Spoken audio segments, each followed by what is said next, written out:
Sua conta de luz está nas alturas? Você pode economizar até 20% na energia sem gastar um centavo. Serve para você e para sua empresa. Liga agora no 41 21 70 14 10 e descubra como é fácil ter mais no bolso.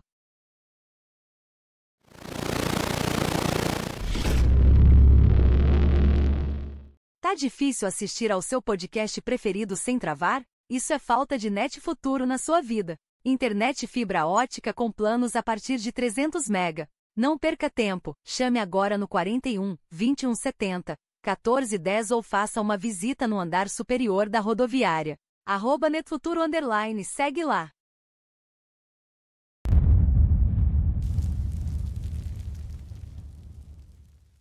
Tá na hora de mudar de vida com uma graduação de qualidade e com precinho que cabe no bolso.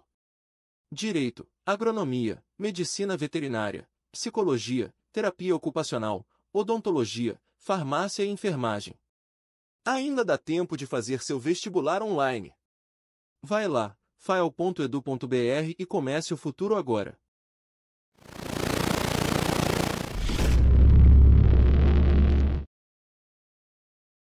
Ligamos nosso microfone. Hoje é dia 24 de março de 2025.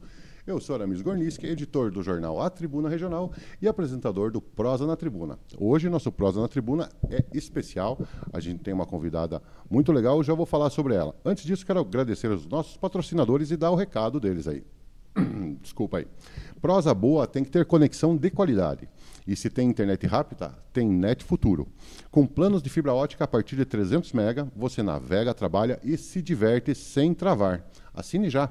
Ligue lá no 2170 1410 e garanta sua conexão de verdade.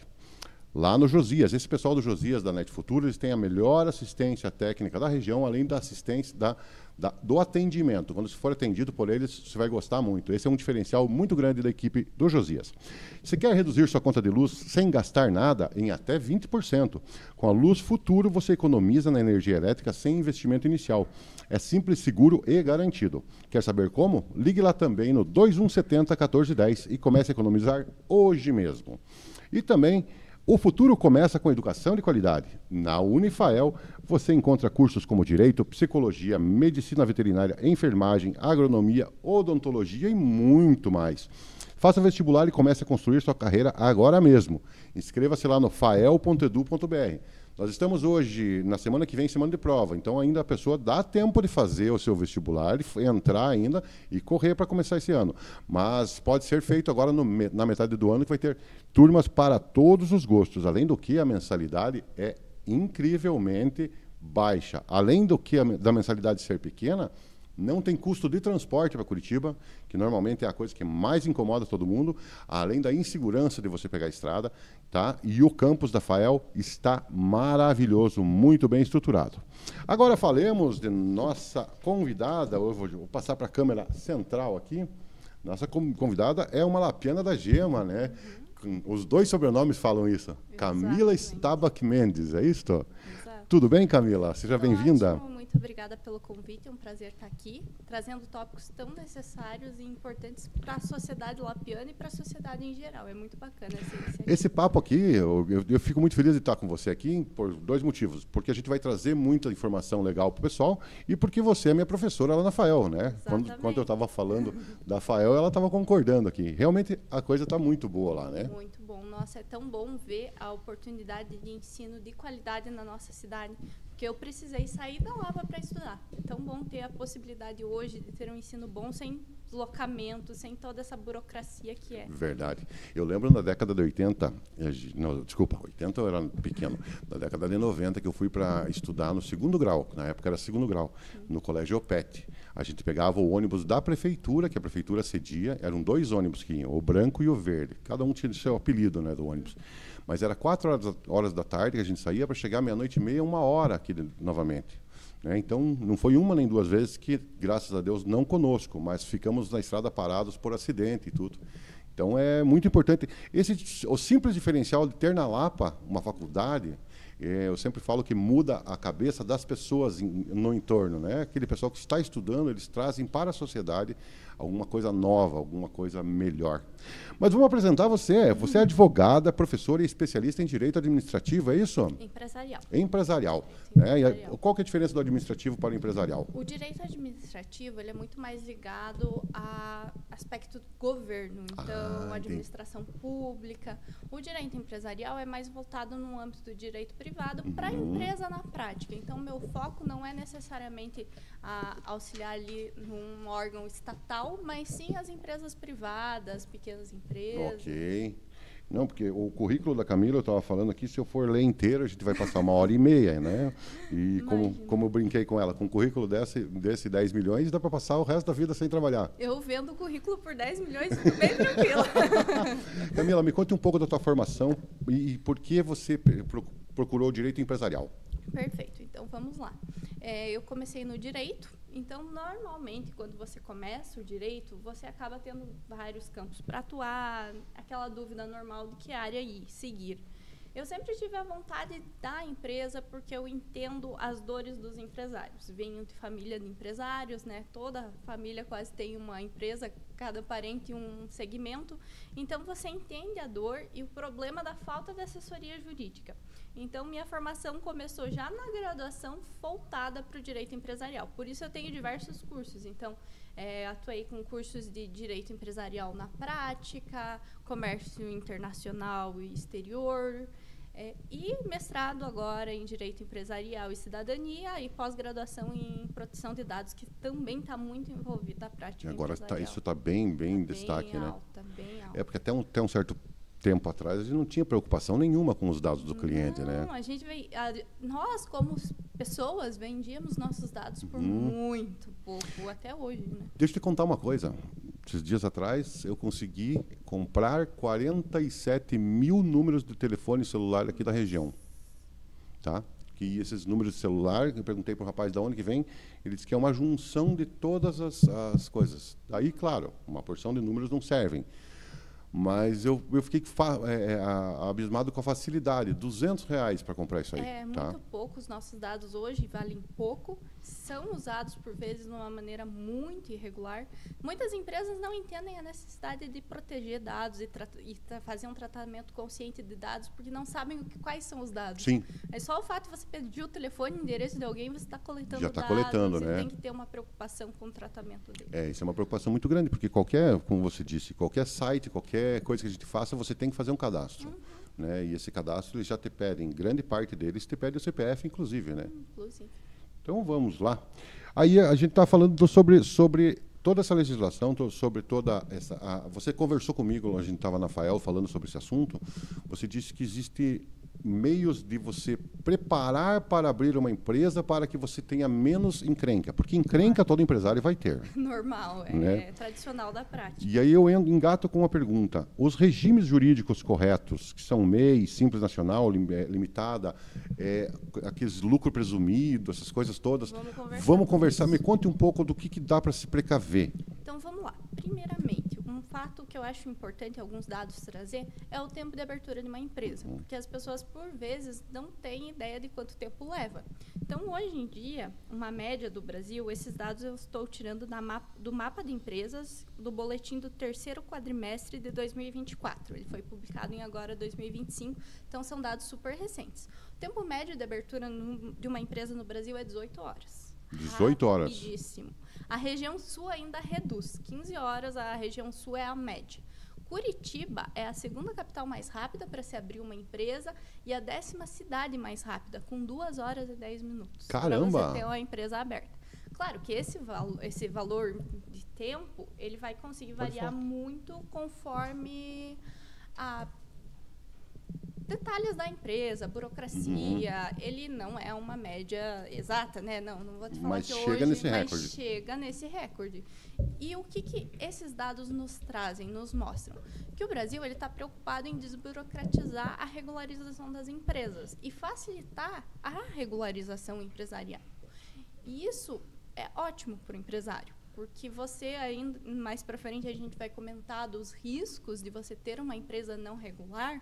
e são altíssimos, e com a criação facilitada, mitiga muitos danos. Então, para você fazer um passo a passo, mais ou menos, de o que vai precisar para abrir uma empresa? Primeiro, você saber o que você quer, qual negócio você quer, ter o nome, o lugar que você vai abrir. Todos esses detalhes de sede, local, são iniciais e relevantes.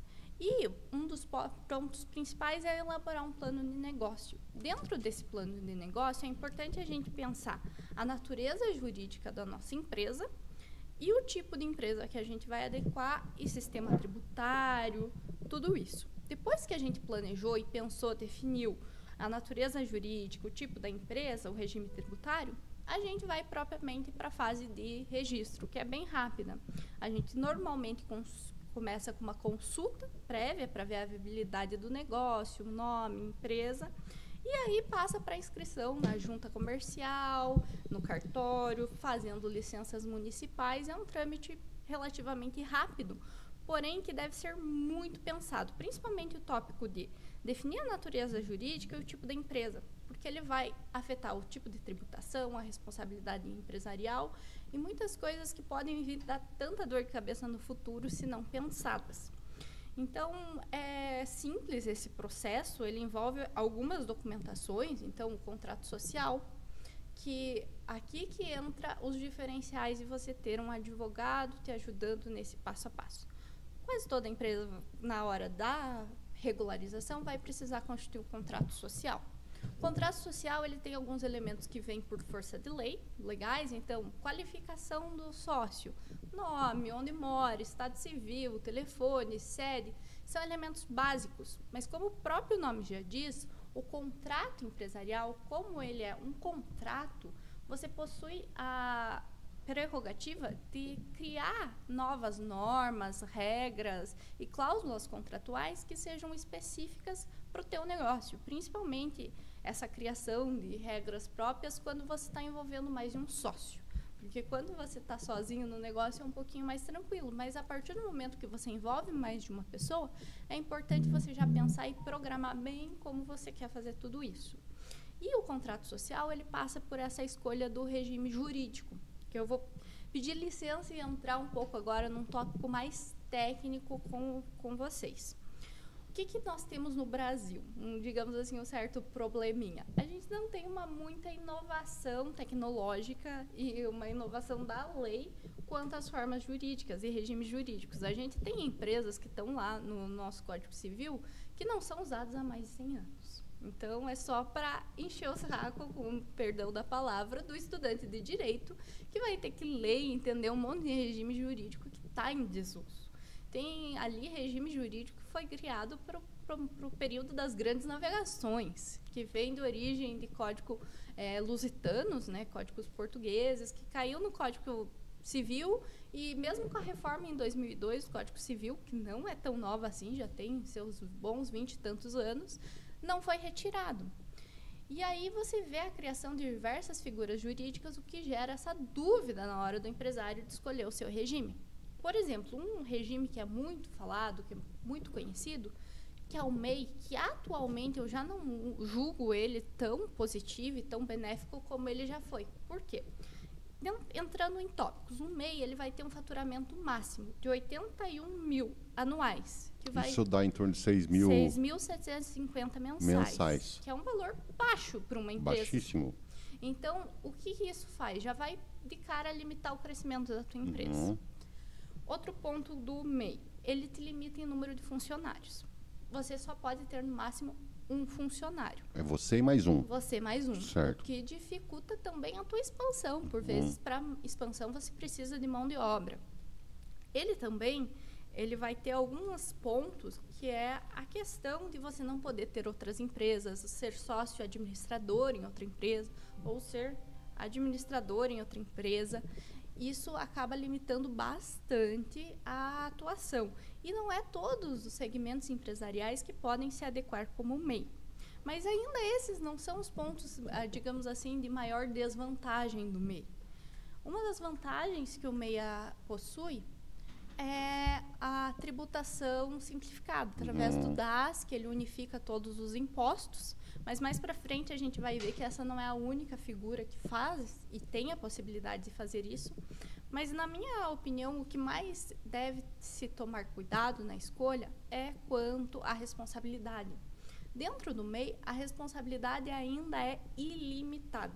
Então, o que isso significa? O patrimônio da empresa e da pessoa sócio, a pessoa física, podem ser utilizados para reparar qualquer... responsabilidade solidária, então? Ilimitada. Ilimitada, não é solidária. A solidária é quando nós trabalhamos com mais de uma pessoa que vai ser solidariamente responsável pelo débito. Na responsabilidade limitada, nós estamos falando praticamente da mesma figura, claro, uma pessoa jurídica e uma pessoa física, Sim. mas em que o patrimônio vai ser tratado como um bloco só. Claro, a gente vai ter um benefício de ordem, primeiro vamos esgotar todo o patrimônio da pessoa jurídica, para depois afetar o patrimônio da pessoa física, mas você, como empresário, na hora de constituir empresa, sabe que, por vezes, o teu carro que você já tem antes mesmo de fazer a empresa podem ser afetados num problema jurídico. Então, ele não te dá essa blindagem patrimonial que é essencial na hora da escolha. Cara, porque, na verdade, assim, quando a gente vai abrir, eu falo em limitada, quando a gente vai abrir uma limitada, você põe um capital social. Na MEI não tem isso. Ele tem, mas é muito pequeno, né? Constituiu o capital social, mas ele acaba sendo pequeno e a limitação do crescimento no capital social. Por que essa figura existiu? Por quê? Porque em algum momento, para você criar uma sociedade limitada, vamos falar ali anos 90, você tinha que ter uma sociedade e ter mais de uma pessoa com você. Sim, era impossível abrir uma empresa de uma pessoa só. Uma pessoa só. O que a gente via na prática do dia a dia? Filhos virando sócios, cônjuges, a depender do regime jurídico, se não for de separação total ou comunhão total de bens, entrando ali como sócios numa empresa, de uma maneira meramente fictícia para cumprir um episódio burocrático ali. Então, foram se criando, com a necessidade prática do dia a dia, as figuras de empreendedores individuais. Então, o MEI, você sozinho se basta para criar um MEI.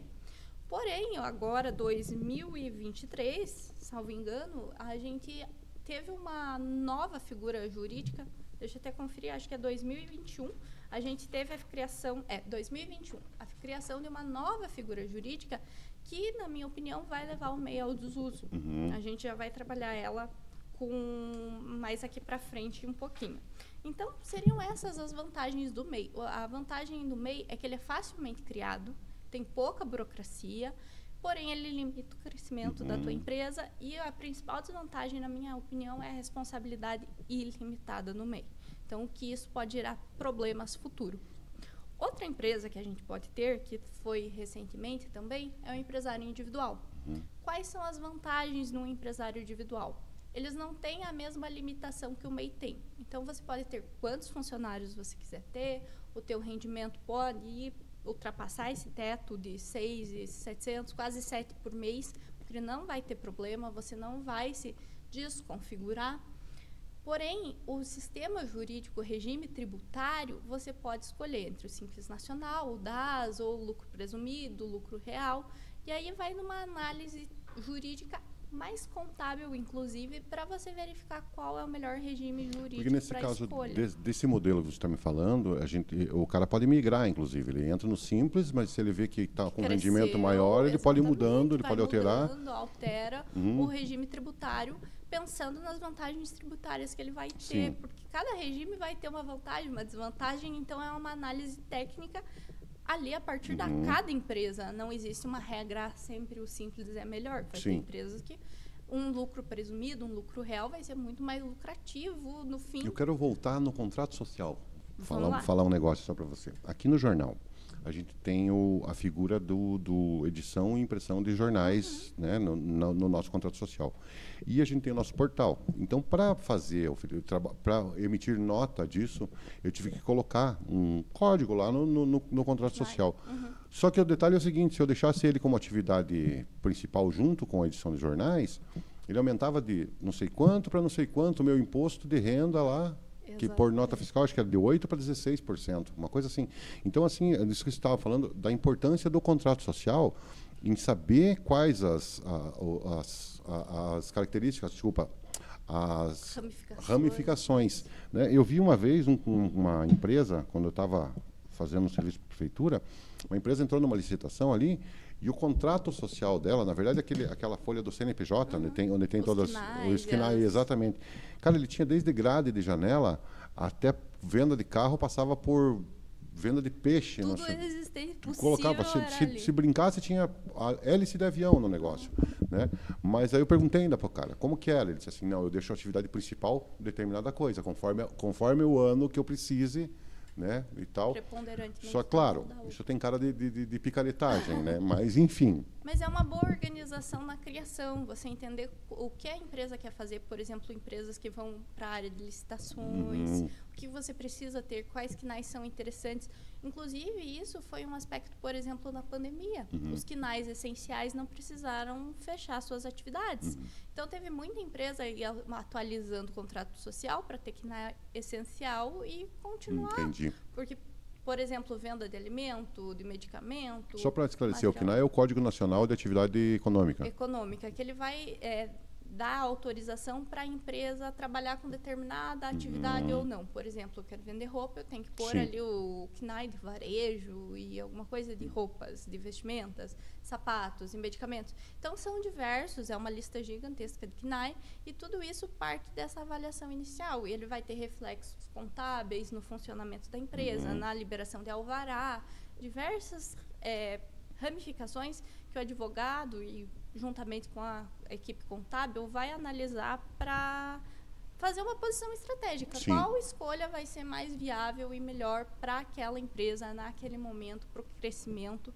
Inclusive, é bom capitular e registrar que o contrato social não é algo estanque. Você faz um contrato social e você pode atualizá-lo. Ele vai vivendo junto com a empresa, ele vai crescendo, se modificando com a empresa, pode ser alterado. Então, realmente é uma análise importante que, por vezes, o empresário, mesmo que hoje pesquise, tenha acesso à informação, às vezes não entende a repercussão da escolha de uma coisa ou outra, a implicação na tributação, em vários regimes. Eu acho que a questão da pesquisa, o Dr. Google é bom, mas ele é muito genérico. Né? O Dr. Google, para você ter uma noção básica da coisa, até ajuda, mas para o que realmente importa é preciso procurar quem entende mesmo. Né? Exatamente. Então, agora voltando um pouquinho ali para as empresas... Os modelos, a gente entendeu o MEI, porém a gente também tem o empresário individual, que ele vai não ter essas limitações de crescimento, digamos, colocaríamos assim, que o MEI tem, então ele pode ter um crescimento melhor, e o regime tributário é uma escolha. O que vai impactar a empresa na escolha do regime tributário? Que algumas pessoas colocam como vantagens, mas eu vejo como uma grande desvantagem, inclusive, que é a não necessidade de apoio de contador. Não precisar contratar o contador quando você é atendente do Simples Nacional. Muitas pessoas veem isso como, às vezes, um gasto. Eu acho isso um tiro no pé. Porque uma boa contabilidade, com uma boa assessoria jurídica é o que vai garantir o crescimento e durabilidade da tua empresa. Ou mesmo até a adaptação da empresa. Porque o que a gente está falando aqui é tudo. Por exemplo, eu posso hoje decidir, vamos dizer assim, converso com você, a gente nota que a minha empresa precisa de uma adaptação, de uma alteração. Isso tudo é possível de acontecer no meio do caminho. Você pode remodelar a tua empresa no meio do caminho, com o barco andando. Com o barco andando, assim. Claro, quanto antes você faz, se você já pensa no início, é melhor, porque você pode evitar problemas, multas e N complicações que podem vir a ocorrer. Mas nunca é tarde para você deixar a sua empresa em conformidade com a lei e escolher regimes que beneficiem a empresa. Então, é um tópico bem interessante e é uma visão bem bacana, que eu acho que dentro da importância do que a gente está falando aqui, que é mudar a visão, de ver o advogado como uma pessoa que vai resolver problema para você. Deu problema, eu vou no advogado. Não, o advogado é uma figura, teu amigo íntimo para evitar o problema. Então, é verdade. Você vê o advogado como uma figura preventiva, que é algo que não se tem. Então, inclusive, quando eu estava na graduação, por vezes os professores, o que vocês querem seguir, né, após... Eu era a única aluna numa turma ali de 50 que falava em advocacia preventiva. Então, até mesmo nos bancos da universidade, ali em meados de 2015 para frente, poucas pessoas falavam em advocacia preventiva. Poucos advogados em formação estavam preocupados com a advocacia preventiva. É algo muito novo, mas é algo que evita dor de cabeça, Sim. evita gastos futuros, despesas, multas e problema em geral, que é o que desgasta o empresário. E também é uma forma de você garantir a viabilidade da tua empresa, porque por vezes você não quer expandir, você não quer crescer, porque crescer às vezes dá dor de cabeça, você está feliz com o tamanho dela, mas você quer permanecer dono da sua empresa. Também permanecer, manter, exato. né, ali. Eu acho que hoje está mais importante do que crescer, é permanecer. Permanecer, ainda mais no mundo atual, que é globalizado, que muda a velocidade da luz. Então, você manter a tua empresa já empresas duradouras é um significado muito importante. Ali, dentro da análise econômica do direito, a gente vai ver que como criam muitas empresas no Brasil, morrem-se muitas empresas no Brasil. Por N problemas, mais para frente que a gente vai conversar sobre eles. Então, essa escolha inicial é importantíssima. Então, entre o MEI e o empresário individual, que a gente põe como EI, né, empresário individual, a sigla, tem essas vantagens de crescimento, mas ainda tem essa desvantagem, na minha opinião, da não necessidade de um contador. E a principal desvantagem também, responsabilidade limitada. Com benefício de ordem, mas a responsabilidade é ilimitada. Então, você não está fazendo uma blindagem empresarial. Mas, então, por que optavam por a empresária individual?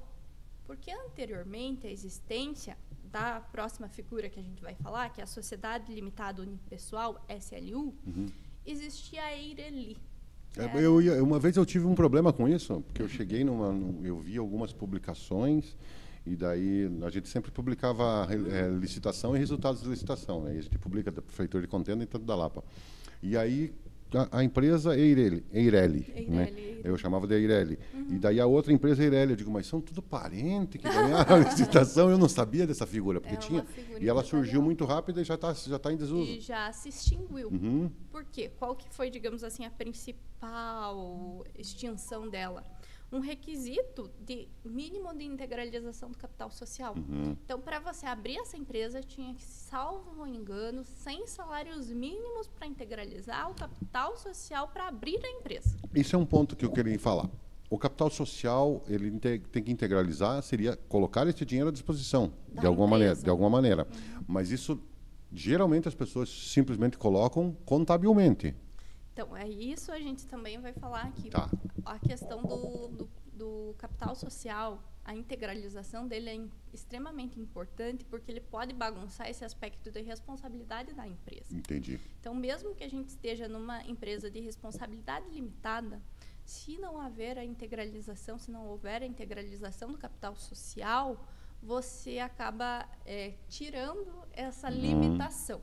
Porque a limitação vem da seguinte maneira: o Estado, né, o legislador, na hora de elaborar a lei, vai pensar: se eu vou limitar a responsabilidade, a empresa tem que ter, no mínimo, um lastro econômico entendi. permaneça, que possa suprir futuras dívidas e problemas que a empresa possa possuir. Se eu não integralizei esse capital social, eu não dei esse lastro econômico, esse poder econômico para a empresa resolver os BOs que ela pode entregar. Quer dizer, ela não se paga. Ela não se paga. E aí o Estado, né, o direito entende que a gente pode tirar essa responsabilidade, porque não houve. E daí, inclusive, os sócios, se houverem mais de um sócio, são solidariamente responsáveis pela integralização. Vamos supor, por um exemplo pessoal, para facilitar. Eu e você vamos virar sócios, você vai pôr 50 mil na empresa, eu vou pôr 50 mil na empresa, capital social de 100 mil. Você integralizou a tua parte, eu chego, Aramis, tá difícil esse mês, eu vou conseguir colocar só 20 mil na integralização. Não tem problema nenhum, a gente pode integralizar o montante posteriormente. Mas se der um problema, você fica responsável pela cota parte não integralizada, mesmo que a tua parte seja sido integralizada. Então, é até um aspecto entre os sócios. Esses problemas podem ser desde problemas tributários, trabalhistas, consumidor, qualquer ônus que a pessoa jurídica possa ter.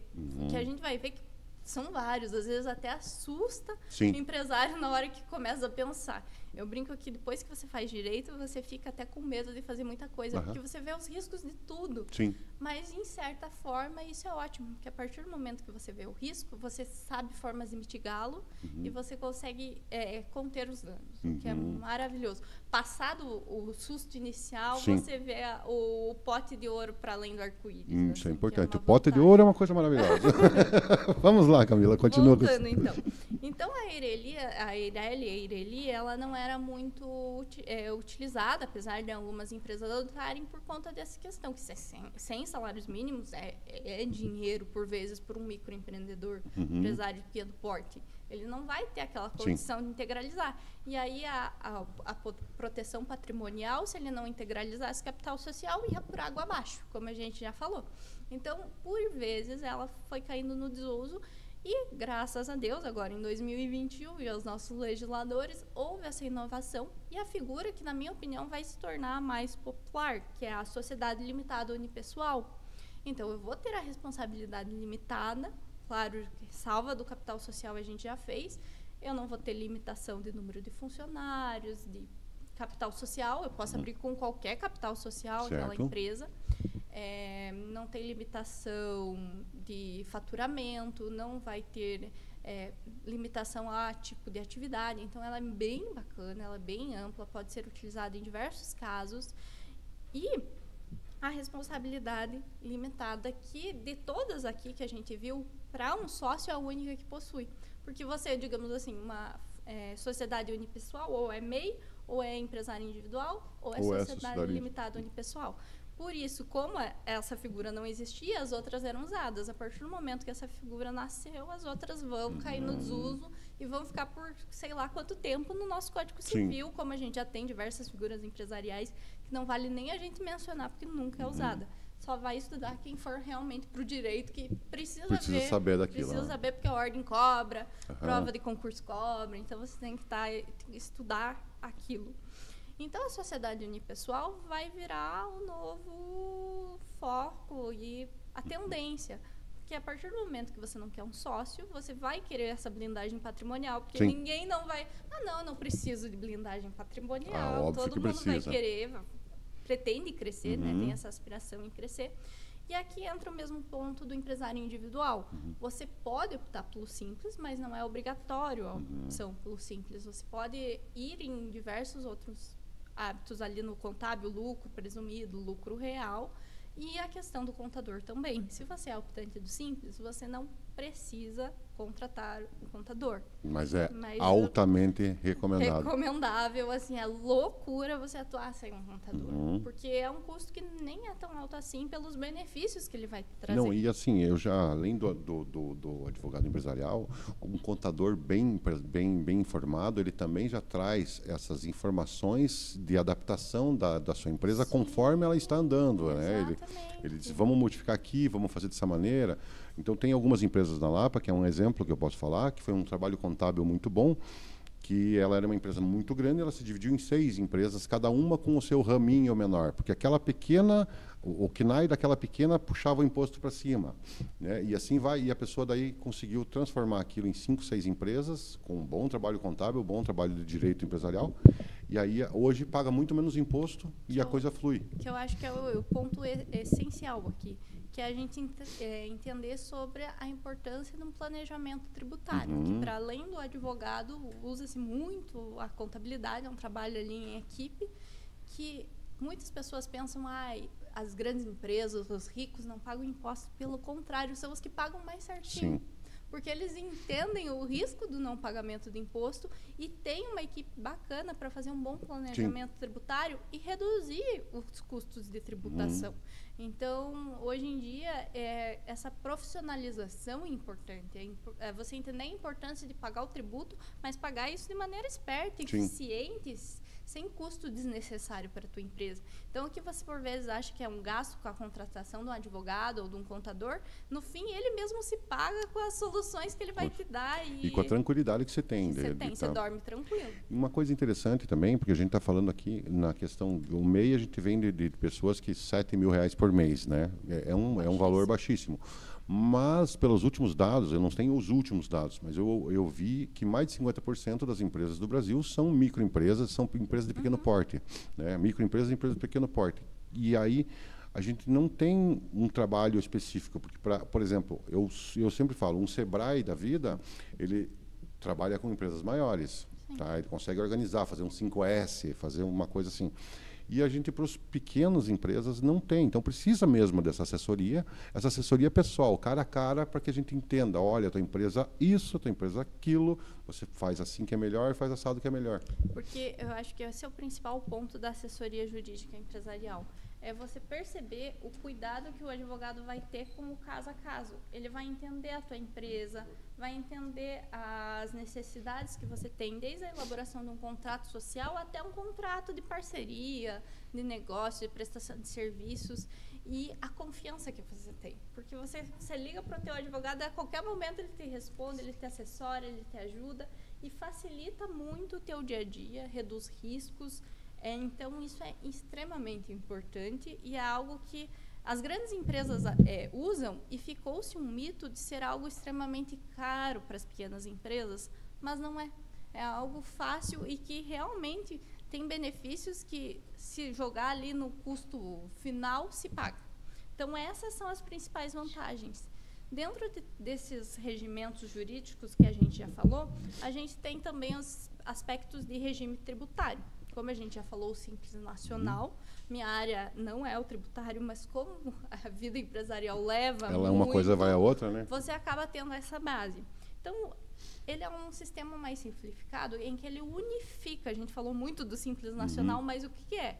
Ele está unificando todos os tributos na folha do DAS, que é todo conhecido como o DAS. Ele vai estar ali dentro do DAS o ICMS, o PIS, o ISS, o COFINS, vários tributos que são necessários para a sua empresa vão estar pagos em uma apenas.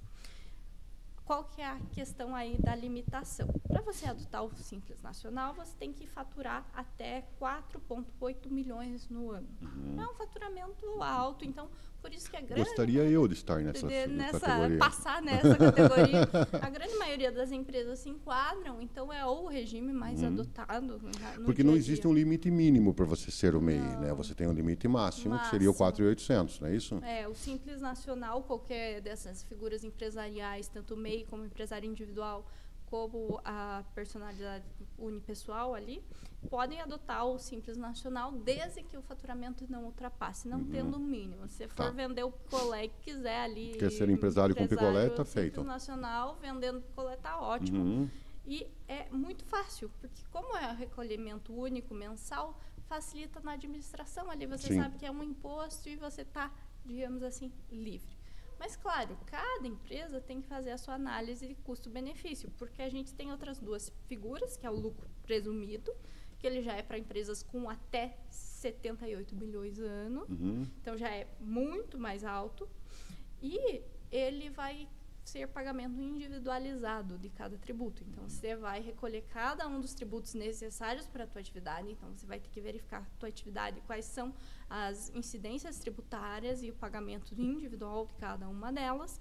Qual que é a diferença do lucro presumido para o lucro real? Que o lucro real, o faturamento pode ultrapassar 78 bilhões, também vai ser individualizado o pagamento de tributo, porém uma é no que se presume do lucro, enquanto a outra é no lucro real dos Trazendo isso para contábeis. palavras normais, seria como se fosse, você pegasse você presume de uma média que a empresa já faz? Uma média do que a empresa faz, do qual seria mês o anterior lucro, né? e a outra você vai ter daí dados bem contábeis, livros contábeis, que é realmente lucro. Eu lembro e a uma partir vez do que nós estávamos no lucro real, era qualquer nota fiscal tinha que comprou apresentar. papel higiênico para Põe o lá. jornal, você vai pôr lá. Então, qualquer gasto você vai, porque vai descontar do teu lucro, que de fato é o lucro real. E grande parte das empresas, às vezes, tem um lucro real pequeno, então a tributação acaba sendo vantajosa nesse montante, apesar de dar um trabalhão para se organizar.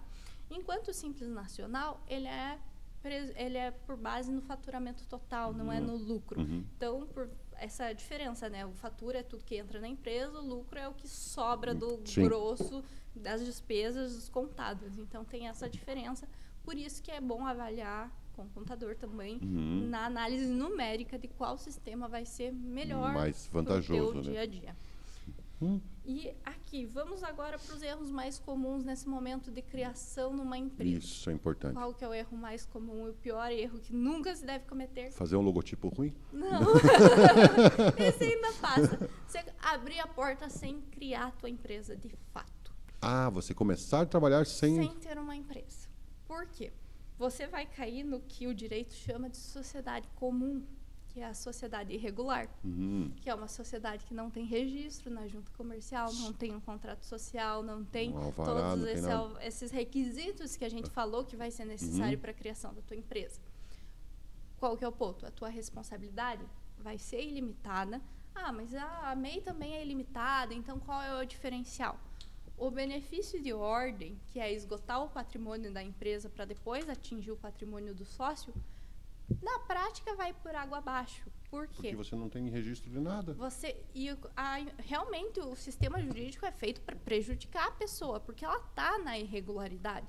Então, qualquer um dos sócios, vamos supor uma sociedade, eu e você, vamos abrir ali para vender picolé, a gente não fez nada, a gente só abriu a quitandia e está vendendo o nosso picolé. Você, como atua no jornal, não vai muito lá, você só me ajudou com o aporte financeiro. Eu, propriamente, vou lá, atuo, vendo picolé, compro picolé e negocio em nome da nossa empresa irregular, que é uma sociedade comum. Eu vou ter perdido o meu direito de benefício de ordem patrimonial. Eles podem, por exemplo, afetar meu carro, qualquer patrimônio que eu tenha pessoal, porque eu sabia da irregularidade e eu atuei em nome dessa empresa. Tanto porque você vai ter que negociar pelo CPF, né? Exatamente. Você não tem um CNPJ para ser uma... CNPJ. Outra desvantagem é na prova. Vamos supor, ficamos devendo para alguém na nossa empresa irregular. Esse terceiro, ele pode provar de qualquer via jurídica a existência da nossa sociedade e trazer ali a prova num processo judicial. Nós, se formos cobrar alguém com uma sociedade irregular, apenas com a prova escrita. Então, nos limita até a nossa prova, caso nós soframos um problema jurídico. Então, ela não traz segurança jurídica nenhum, para além de todo um caos de tributação. Por exemplo, mas eu vou estar recolhendo os impostos, mas recolhendo na pessoa física, que é uma tributação extremamente maior que a pessoa jurídica. Então, é só desvantagens. Mas tem um ponto aqui que você falou, não abra a porta sem... Mas hoje a gente tem um mundo digital. Eu tenho visto muito, minha esposa acompanha, você deve acompanhar essas lives de brechó e coisa e tal, essas lives de venda. Esse pessoal também pode ter problema se eles não tiverem empresa. Com certeza. Porque a atividade empresarial não necessariamente precisa ter um lugar físico. É mais a transação, essa coisa meio imaginária da troca de bens e serviços, que você está prestando ali uma atividade econômica com fim lucrativo de maneira organizada, apesar de não estar constituindo a empresa, ali tem uma certa organização. E isso pode ser, assim, uma loucura total, porque com planejamento, pouco tempo, que como a gente falou é rápido para você criar a empresa, você evita problemas gigantescos lá para frente, ainda nem entrando no campo de planejamento tributário, trabalhista e afim. Isso vai à frente, o básico do básico, você já evita muita dor de cabeça. Então, olha aí, pessoal, orientação, hein? Procura o pessoal que está fazendo online aí, que faz o seu brechózinho, procura regularizar, o negócio precisa. Regularizar, porque é muito importante. Tá, aqui nós temos, a gente já falou sobre as responsabilidades legais, né? Problemas fiscais e tributários logo no início, a gente já falou também. A importância do contrato estruturado com fornecedores, clientes e parceiros, isso é importante a gente dar uma frisadinha, uma pegadinha, porque, como eu te digo, a minha empresa está completando agora, dia 6 de junho, 50 anos. Parabéns. Tá? E eu já tive diversos modelos de contratos. Então, tinha contratinho. Primeiro era o contrato de pedido, né, que não é um contrato, era só um pedido, assinava, depois é um contratinho, depois tal. E a gente conseguiu chegar numa boa estrutura para não haver problema, tanto para nós quanto para os outros. Porque não foi nenhuma nem duas vezes que, na hora de passar um dado para um pedido, eu errei. E aí o meu cliente, se eu quisesse brigar com o cliente, eu dizia, né, tipo, tá aqui como tá errado, tem que pagar mais e tal. Enfim, com o contrato funciona melhor. O que você me diz disso tudo? Tá, vamos lá. Que é o ponto que a gente começou falando da quebra do advogado com uma pessoa para resolver problema e sim para evitá-los. Isto. O contrato é essa principal ferramenta que a gente tem. A gente sente um grande estigma na sociedade, por vezes, em fazer um contrato. Mas não precisa de contrato. Principalmente na nossa cidade pequena ainda, que você conhece todo mundo, a sétima geração da família. Mas isso é extremamente importante. Porque a tua empresa, ela precisa ser profissional, ela precisa se profissionalizar para crescer. E essa segurança jurídica não é só apenas para você, mas para o teu consumidor também. Sim, com certeza. O contrato ele serve para compatibilizar ali expectativas, inclusive. Por exemplo, principalmente na prestação de serviço. Você vai me prestar um serviço, no contrato já está especificado prazo, tempo, qualidade, critérios, elementos. Isso traz segurança como consumidora. A partir do momento que eu vou comprar, eu sei o que eu vou esperar. E você, para saber o que você vai me fornecer. Sim. Porque, inclusive, um ponto interessante aqui que acabou na conversa ficando para trás, dentro da responsabilidade jurídica, que a gente tratou, limitada e ilimitada, mesmo a responsabilidade jurídica limitada, ela pode ser quebrada por alguns critérios. Ali a gente vai conversar ali aspecto tributário, trabalhista, dentro de um processo. Em teoria, para você quebrar a limitação de uma empresa, é algo muito sério. Então, tem que ser através de um processo. Não o juiz não pode trabalhar de ofício, então ele vai, aqui o advogado não peticionou para quebrar aqui essa desconsideração da personalidade jurídica da empresa para atingir os bens patrimoniais da pessoa, do sócio, mas é um caso, eu vou dar de ofício. Não pode, não. O advogado tem que pedir. O juiz só age se provocado, né? Só provocado. Salvo certas exceções legais ali, mas então ele não pode agir de ofício, ele precisa ser pedido.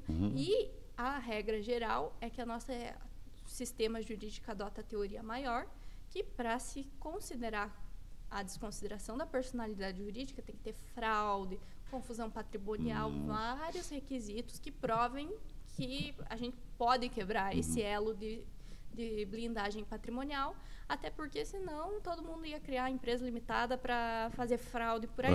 Então isso evita esse problema jurídico que poderia ocorrer. Porém, o Código de Defesa do Consumidor adota a teoria menor, então a desconsideração da personalidade jurídica no sistema do consumidor é muito mais facilitado. Então, por isso que é importante, inclusive, um bom contrato, para você evitar problemas com os seus consumidores, que no futuro possam virar uma bola de neve que vai Você sabe aonde que tem que ter contrato? Quando você contrata um pintor ou um pedreiro. Sim. Cara, vou falar sério para vocês. Grande abraço para todos os meus amigos pedreiros, mas... Cara, por que vocês não terminam o serviço, né? E assim fica complicado. Vamos, por exemplo, agora que está em alta, serviços digitais. Produção de conteúdo audiovisual, digital.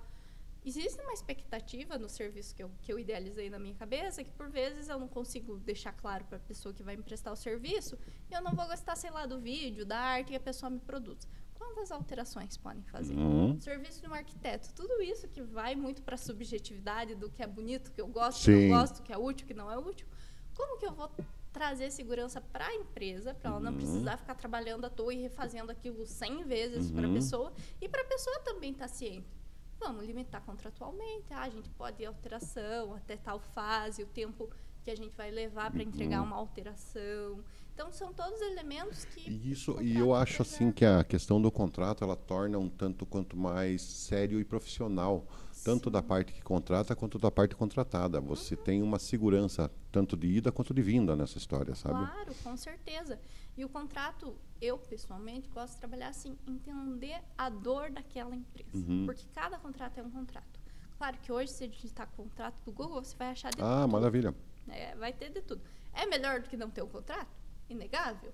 Porém, ele não é um bom contrato. Não cobre, Então, não ponha isso na sua cabeça, pronto, eu fiz o do Google e estou ressalvado, não estou seguro. Não, você precisa de um contrato que entenda a peculiaridade do teu consumidor, do teu negócio, da tua prestação de serviço.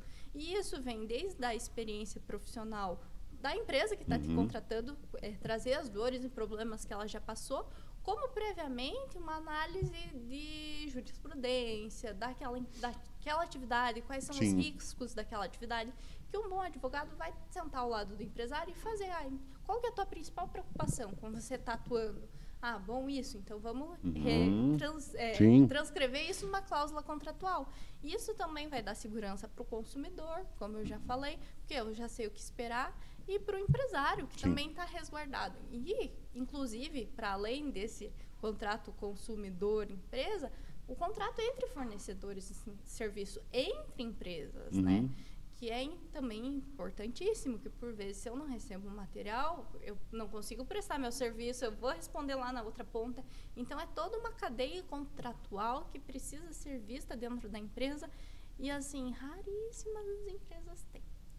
Isso é verdade. Bem poucas empresas que fazem. A gente faz tudo na conversa. Na conversa. Principalmente em cidade pequena, né? Principalmente. E pessoas acham ruim até a existência de um contrato. Então, isso realmente é um aspecto que a gente tem que mudar a cultura local para entender que o contrato não é porque eu não estou fazendo um contrato porque eu quero lograr você, porque eu não confio em você. Pelo contrário, é que eu te quero bem, eu confio, eu estou trazendo segurança para ambos. Até porque contratos que são... puxam muito para um lado apenas e podem ser até visto como abusivos, talvez. Exatamente, abusivos, exatamente, era a palavra que eu estava buscando. Podem ser vistos como abusivos, no judiciário posteriormente derruba podem rapidinho. ser derrubados. Então tem todo esse cuidado, inclusive de uma boa prestação jurídica, de fazer um contrato equilibrado, porque nada mais que se busca do que a justiça. Sim, eu vou prestar essa coisa, você me paga tanto e ponto final. Eu tenho essa segurança, você tem a tua segurança, porque todas as obrigações a gente vê é um fecho de duas pontas. Sim. Eu te dou uma coisa, você me dá outra coisa, é uma troca. É isso, e bem como você fala, principalmente em área de prestação de serviços, né? Principalmente. A gente tem... Porque no mercado normalmente você entra e compra alguma coisa e vai embora. Vai embora. Já foi feito o contrato. Ele não é escrito. Mas uma prestação de serviço é o que a gente vê principalmente, assim, a grande dor de cabeça do empresário que não faz o contrato. É complicado mesmo, né? Agora a gente tem também um negócio importante que a gente tem para falar aqui, que é a questão do como a empresa deve lidar com funcionários para evitar passivos trabalhistas. Primeiro, é óbvio que eu acho que pagando todos os direitos e deixando tudo certinho. Mas, e aí? Qual que é o principal ponto? O que você paga para o teu funcionário? Esse é um ponto, assim, que poucas pessoas conhecem da peculiaridade do nosso sistema trabalhista. Então, eu até comentei essa semana em aula com ele sobre a peculiaridade do nosso sistema trabalhista. Hoje, a gente tem que estar atento à Constituição Federal, por óbvio, ela é a normativa que rege todas as leis, à consolidação das leis de trabalho, mas também as convenções coletivas, que são acordos entre sindicatos, entre o sindicato do empregador e os sindicatos do empregado. Poucas pessoas, às vezes, conhecem isso. Existe sindicato para proteger o empregador e o empregado. É uma faca de dois gumes, tem os dois lados. E eles fazem convenções coletivas e os acordos coletivos que é feito entre empresas e os sindicatos que a empresa vai atuar. Principalmente aí os acordos coletivos, grandes empresas que envolvem milhares de trabalhadores. Mas vamos falar da micro e pequena empresa, que é a maioria, principalmente na nossa cidade.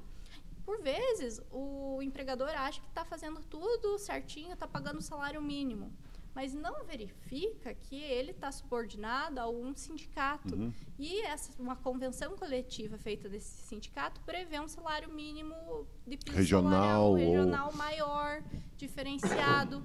E isso faz com que, vamos ali pressupor desse erro, não na má fé, ele não queria lograr o trabalhador, ele estava querendo pagar tudo certinho, mas no desconhecimento pagou errado e gera um passivo trabalhista grande. Desde tempo de férias e horas trabalhadas, índice adicional noturno, de hora extra, tudo isso pode ter alterações nas convenções coletivas, que é importante que o empresário saiba e busque esse aporte legal e contábil novamente para trazer qual é o valor correto a ser pago. Que a grande maioria dos empresários nem sabe da existência da convenção coletiva e comete essas ilegalidades por desconhecimento. Então, acho que o principal ponto é isso, trazer essa informação para você entender que é bem complexo o sistema da justiça do trabalho e que você tem que entender. E, claro, a partir do momento que você compreendeu, vamos fazer o contrato de trabalho certo. Não vai ser aquela coisa que... O que a gente vê na prática? Eu acabei de ser demitido, estou recebendo seguro-desemprego, posso começar a trabalhar aqui sem registro? Não pode. Não vamos fazer isso. Não pode porque dá problema para os dois. Dá problema para os dois lá para frente. Ou, eu não quero mais trabalhar com você me demite para me pegar meu... Também dá problema. Tem meios de fazer um acordo que ambos saiam... Hoje em dia já... Exatamente. Hoje em dia a legislação evoluiu, criou mecanismos que beneficiam ambos, assim, que a gente chama no direito de um win-win, que todo mundo sai ganhando. e que vai te dar uma dor de cabeça. Sim. Então, essas coisas não é porque todo mundo faz ou todo mundo fazia que é correto que você vai fazer na tua empresa. Vamos Tem profissionalizar. outra coisa que é muito importante que o pessoal faz, é registrar o funcionário com uma função e ele fazer outra.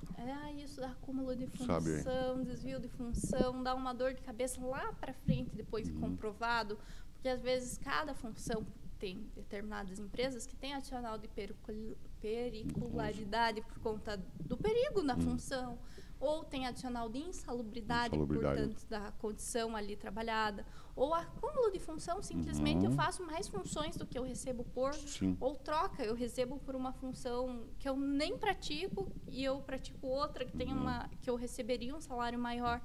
Tudo isso tem que ser trabalhado, analisado caso a caso, principalmente a jurisprudência, porque por vezes o trabalhador entende que aquilo é um acúmulo de função, desvio de função, quando não é. Quando a jurisprudência já entende que realmente faz parte da função que ele está registrado. Então, é muito caso a caso. E eu vou te falar uma coisa. Da mesma forma que você me disse que é melhor preparar uma empresa para abrir, é melhor organizar essa história do funcionário, pagar certo, porque dói depois. Dói. Cara, e dói e assim, desculpe ser sincero, mas os advogados também colocam até as vírgulas e os pontos de exclamação em destaque para poder levantar a bola. E é óbvio porque é a função deles, isso é o sistema como é.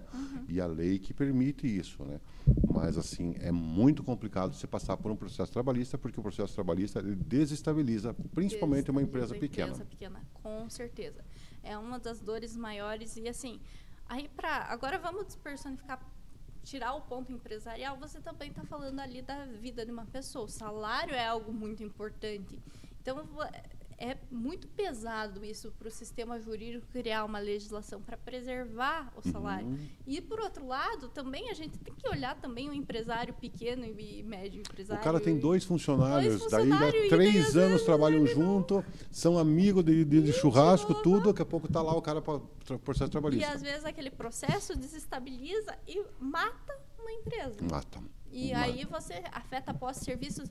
Então, vamos analisar do ponto de vista de um legislador, do jurista, é uma proporção muito difícil, porque numa ponta você tem uma pessoa que depende daquele salário para sobreviver, mais fraca, né? Que é a ponta mais fraca, e por vezes a empresa é vista como a ponta mais forte, mas o que a gente tem de fato no Brasil é a existência de empresas que são tão vulneráveis quanto os funcionários. Então é muito sutil, é muito cuidadoso e tem que ser uma análise muito séria do ponto de vista para fazer essa preservação do empresário. Vamos fazer certinho, vamos ver o que deve ser pago por direito, até para o empresário se preparar. Esse custo é algo que eu consigo arcar dentro da minha empresa. O funcionário, porque assim, tem uma máxima da coisa, que o funcionário tem que se pagar.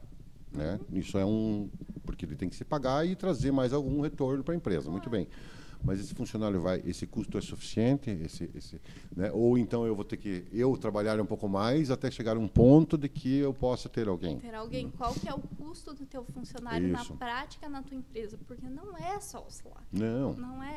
Ele não chega a dobrar, mas é quase isso, né? Então, você tem que ter toda essa análise técnico-jurídica. Nossa, inclusive, dentro desse ponto, por exemplo, a gente vê por que a Uber não considera os colaboradores deles como funcionários.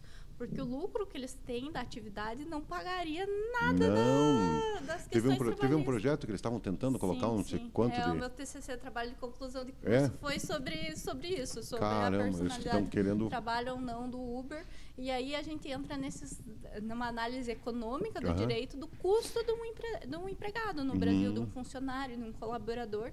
E isso eu acho que a empresa tem que ter cuidado. Não é só a Uber, é você, pequeno empreendedor, que está pensando em contratar alguém.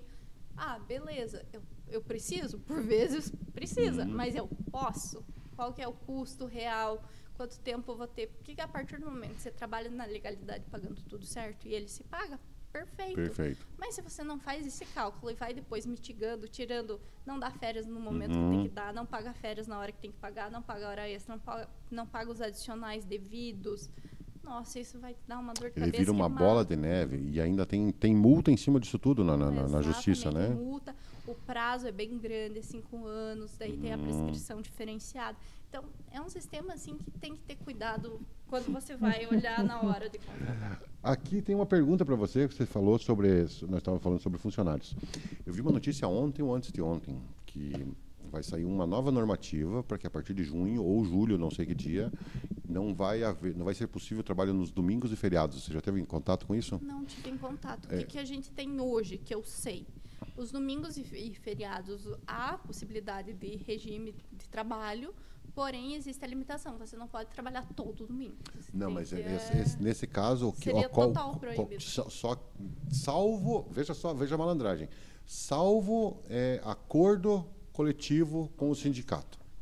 Então, quer dizer, os supermercados que tem um sindicato dos supermercados vai conversar com o sindicato dos funcionários e lá em cima eles vão trocar amores e tudo se resolve, fica susse. Mas, por exemplo, vamos dizer que assim que o Zarur quer abrir a loja no domingo, não vai poder porque ele não acertou com o sindicato. Sabe como?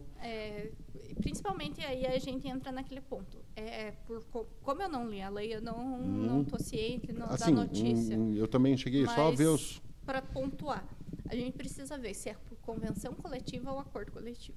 Se for por convenção coletiva, não que não preocupe, mas é um pouco menos problemático, porque quase todos os ramos e segmentos possuem sindicatos ali que vão estar negociando. Mesmo o Zarur, uma loja pequena da cidade, vai ter um sindicato que ela se reporta, que vai preservar. Se for por acordo coletivo, aí o buraco é bem mais embaixo. Por quê? Aí é a própria empresa negociando com o sindicato. E outra situação, e o inverso disso, o trabalhador não vai ter que estar filiado nesse sindicato para ser beneficiado de uma convenção? Daí é todo um aspecto da... Mas como eles conseguem, cara? A filiação, daí é outro ponto, por vezes, as normativas não precisam da filiação para você ter o benefício.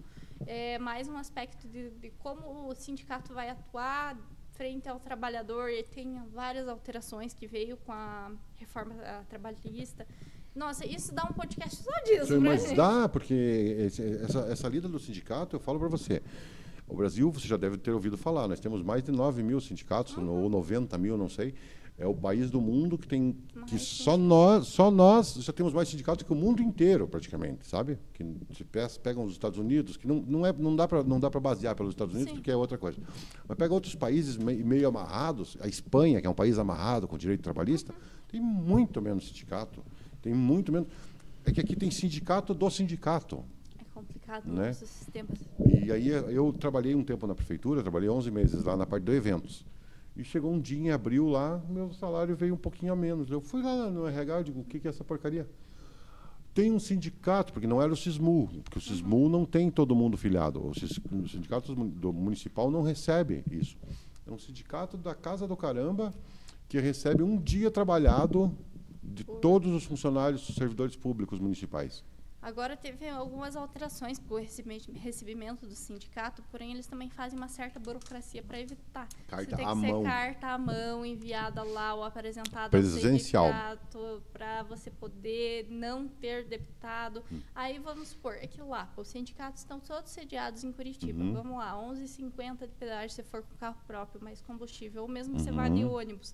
Tempo de serviço, porque o sindicato só atua ali naquele momento. Sim. Aí você vai perder um dia de serviço, vai pagar a passagem, vai ter que ir para Curitiba. Não vale o desconto. Deixa que descontem.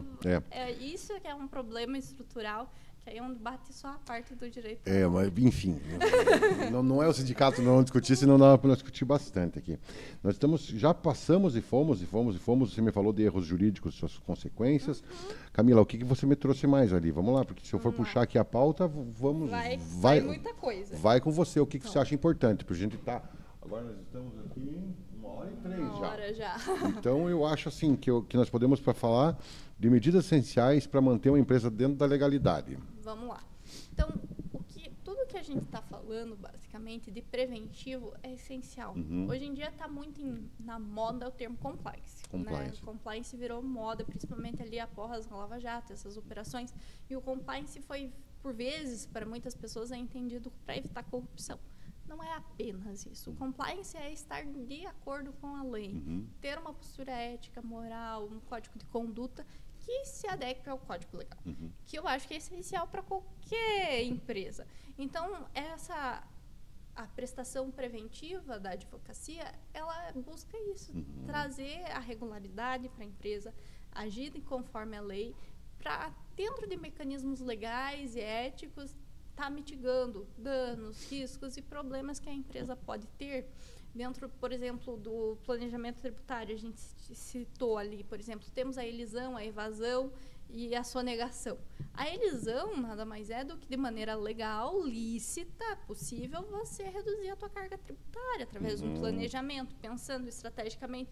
Um caso famoso, que eu lembro isso agora de memória das aulas de direito tributário, é o caso do bombom. Não sei se percebeu que o bombom mudou a embalagem. Ele virou... Como é que ele virou?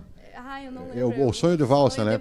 O sonho de valsa, ele virou biscoito. Biscoito, porque a carga tributária dentro do bombom de chocolate era altíssima. Então, eles mudaram, reformularam a embalagem, mudaram ali a denominação do produto. O produto em si continua o mesmo para o consumidor, porém, a redução é ilisão, é legal. Agora, a evasão é crime, daí já é um problema. Que é, por exemplo, você vai prestar um serviço aqui, gera a tua nota fiscal a menos, um valor a menor, para ter menos carga tributária. Como você faz em campanha, né? Como você faz em campanha política? Mais ou menos, né? Porque várias empresas fazem, que várias campanhas. Isso vai o quê? Pena de reclusão, multa e problemas jurídicos diversos. E a sonegação, que eu simplesmente não vou pagar. Tirar nota. Exatamente. E esses são problemas, assim, que você pode ter benefícios tributários de maneira legal, e no compliance, no planejamento tributário, você consegue evitar a corrupção também. A corrupção não está apenas em grandes empresas. Não, ela está em todos os lugares. Ela está intrínseca no mundo. Então, você está de acordo com isso, buscar um código de conduta, atuar de maneira correta. Eu, inclusive, friso essa questão, que não é nem a corrupção, que a gente acha que o jeitinho brasileiro não é corrupção, mas ele leva a... E basicamente é o princípio da corrupção. Ali você está ali, furar fila, você se beneficiar de algo. Ninguém viu, ninguém sabe, eu estou beneficiando. Isso já não é bacana. Não se acha esperto, né? Não se acha esperto por conta disso. E dentro de uma empresa, você entra ali daí em outro ponto que a gente pode tocar, que é o aspecto de marca, que você desvaloriza a tua marca.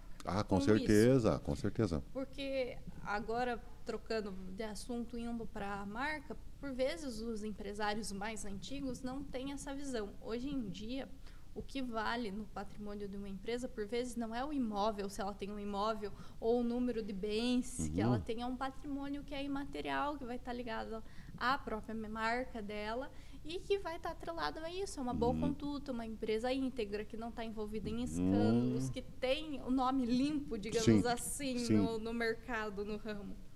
Então, é muito interessante. É um fato curioso, trazendo aqui, do uso comum versus o uso jurídico. Dentro da marca, você pode trazer o registro da marca, que é você levar registro para ninguém estar utilizando o teu nome. Como eu falei, houve uma grande mudança na visão de consumo do mundo, com a Revolução Industrial. Aí a gente entra num bando de sociólogo bacana, filósofo. Não vou aborrecer os ouvintes com esse ponto que eu gosto, mas não são todos que gostam de abordar. Mas que a nossa forma de consumir mudou. Eu já não consumo aquela marca pelo produto que ela me oferece ali em si. É pela experiência. Vamos pegar um exemplo simples. Uma caixa de bombom da Lacta não é a mesma coisa que uma caixa de bombom da Cacofol, da Copenhague. Uma é um presente. Outra é um negócio que você ganha no posto ali, que você compra quando está com vontade. Verdade, não mesmo. desmerecendo o produto. Mas ambos são chocolates. Mas é todo um aspecto de produção de marca, de design industrial, de pensar estrategicamente a tua empresa e posicioná-la para vender. Você vende, por vezes, a confiança do teu serviço. E tudo isso vai entrando num patrimônio imaterial da empresa, que pode ser depois vendido. E aí você passa pela frente, às vezes, de empresas que estão na venda e está lá, vende esse ponto. Por vezes, o ponto não pode ser vendido. Por quê? Porque, às vezes, a empresa em si, ela não é dona do prédio Sim, imóvel, ela é locatária. ela está ali, ela é locatária. Ninguém te garante que aquele ponto vai permanecer naquela empresa. Então, por vezes, o ponto não está sendo nem vendido. O que a gente está trabalhando nessas situações são o trespasse, que é a venda de todos os bens da empresa, sendo eles materiais e imateriais, seja a marca, seja essa confiança, cartela de clientes. Claro, a gente não está falando assim de mercantilização de pessoas, mas querendo ou não, aquela empresa criou ao longo de anos de serviços bem prestados, confiança e grupo de clientes que já se habituou. E daí a neurociência explica vários elementos que levam-nos a comprar sempre nos mesmos lugares. Também outro campo de estudo. Sabe o que eu queria saber da neurociência? O que leva as pessoas a votarem em alguém? Eu vou te falar, vamos fugir do assunto. Fugir totalmente do tópico. Porque eu não consigo descobrir por que uma pessoa vota. Eu estou desde 92 lidando com a eleição, acompanhando, trabalhando aqui no jornal. Eu tinha 14 anos, quando eu comecei a fazer, mexendo nos computadorzinhos. E assim, a gente conversa com um, conversa com o outro. Aquele cara está apoiando o Joãozinho, mas ele vota no Pedrinho. Ou ele está a vida inteira apoiando aquele ali e no final, porque o cara cumprimentou, ele vota. Eu nunca consegui entender, e principalmente em cidade pequena, como é que se define isso, sabe? Não, é extremamente complexo. A neurociência é um campo assim que eu defendo que deve ser estudado por advogados, por empresários, por várias pessoas, porque ela estuda o comportamento humano de uma maneira, o que leva as pessoas a agirem daquela maneira. Para tirar um pouco da teoria e para o nosso espectador ter uma noção, existia um estudo feito em corredores de universidades que basicamente calculava o tempo que uma pessoa levava da sala A para a sala B e como elementos podiam condicionar o tempo que a pessoa ia do ponto A ao ponto B.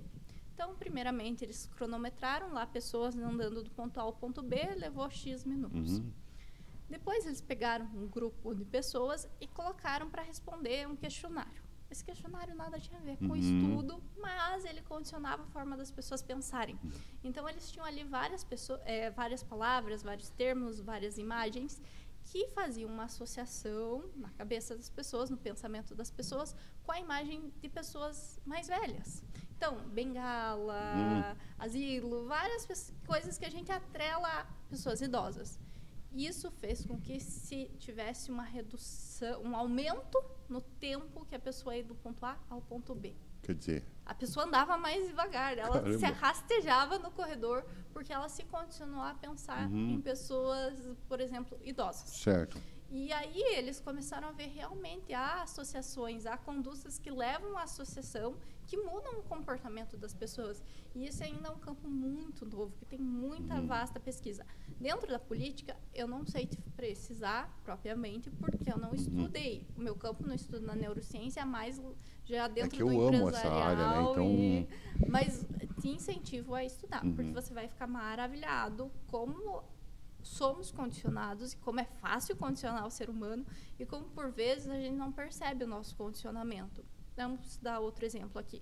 Eu e você estamos negociando um contrato. A gente coloca aqui atrás, no Prosa na Tribuna, em vez do Prosa na Tribuna, uma produção de tela com vários dólares caindo. Automaticamente, eu e você vamos ficar muito mais mesquinhos e muito mais difícil de negociar valores. Isso é verdade. Porque inconscientemente a gente está vivendo a imagem do dinheiro. Nos anos 90 você falava do subliminar, né? Que existia, eu não lembro qual filme que foi feito, desses lançamentos grandes. Da época foi Exterminador do Futuro 2 que saiu, mas era um outro filme da época, que tinha a propaganda subliminar da Coca-Cola.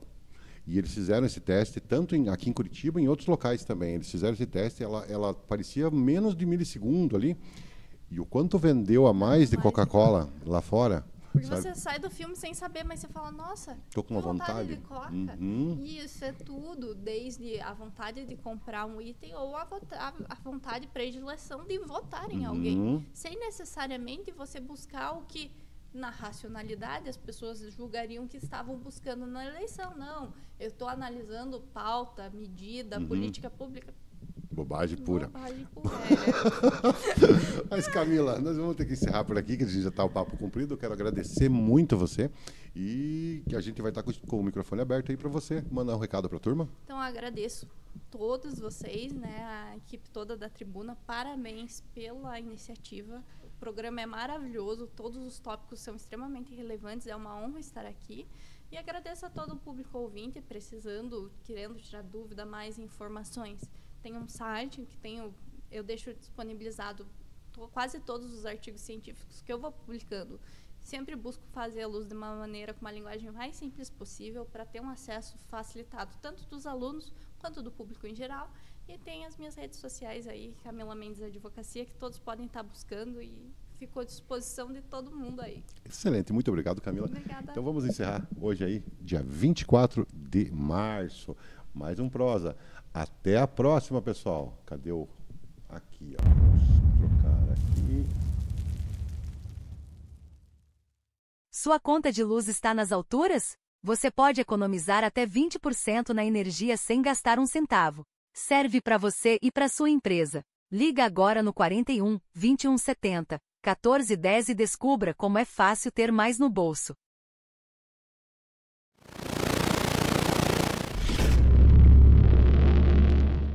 Tá difícil assistir ao seu podcast preferido sem travar? Isso é falta de Net Futuro na sua vida. Internet fibra ótica com planos a partir de 300 MB. Não perca tempo, chame agora no 41 21 70 14 10 ou faça uma visita no andar superior da rodoviária. @netfuturo_, segue lá.